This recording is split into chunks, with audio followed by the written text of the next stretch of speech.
Ramses is not technically a dangerous dog, and I want to clarify that immediately for legal reasons. And also because he looks like a Victorian orphan who reads poetry beside a lighthouse. But emotionally, Ramses operates at a level of psychological intensity that should not be available to domestic animals.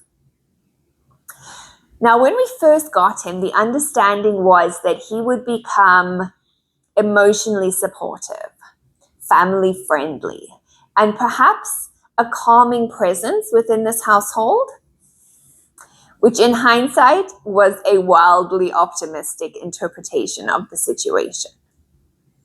Because unfortunately, Ramses turned out to be what I now refer to as the Onion of Deceit. Everything about him looks trustworthy. The floppy ears, the sorrowful eyes, the gentle face.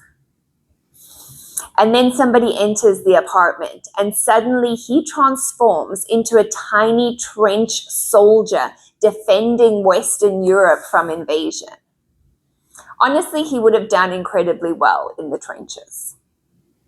Hypervigilant, emotionally committed to the unit, prepared to launch himself into conflict with absolutely no regard for his own well-being. The Amazon driver never stood a chance. Now, to be fair to Ramses, I do think life genuinely feels overwhelming for him. This dog experiences existence at maximum emotional volume. A leaf moves outside, national emergency. Someone closes a door, emotional betrayal.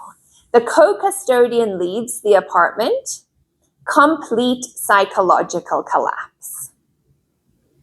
Which is probably why, for a dog that is supposedly emotionally supportive, Ramses is currently on a surprising amount of anxiety medication.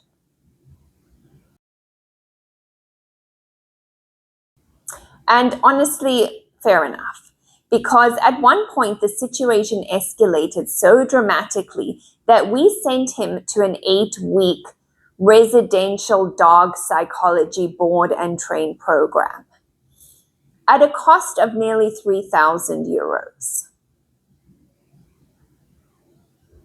I don't even know why I find that funny, because objectively it is not funny. That is the cost of an international holiday. But instead of traveling abroad, we sent our spaniel to what was essentially a very expensive emotional rehabilitation retreat. Some people send their children to summer camp. We sent Ramses for psychological intervention. Now, somewhere during this process, I vaguely remember the trainer mentioning possible neurological cognition difficulties, at which point I mentally checked out of the conversation immediately because I simply do not have the emotional capacity for another neurological profile in this household. There are already enough neurodivergent people in the apartment. I cannot begin emotionally accommodating a spaniel with complex processing needs as well. So for psychological survival reasons, I chose denial. And honestly, we're all happier here. The truly confusing part is that despite all of this, I love him deeply, unfortunately.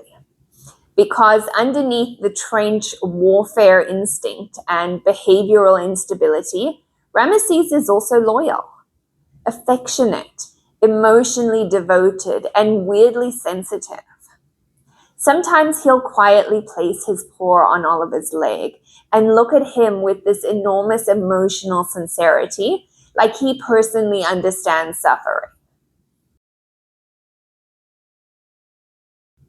And suddenly you remember, oh no, this isn't an evil creature. It's just a psychologically overwhelmed spaniel trying his absolute best not to fight the postman.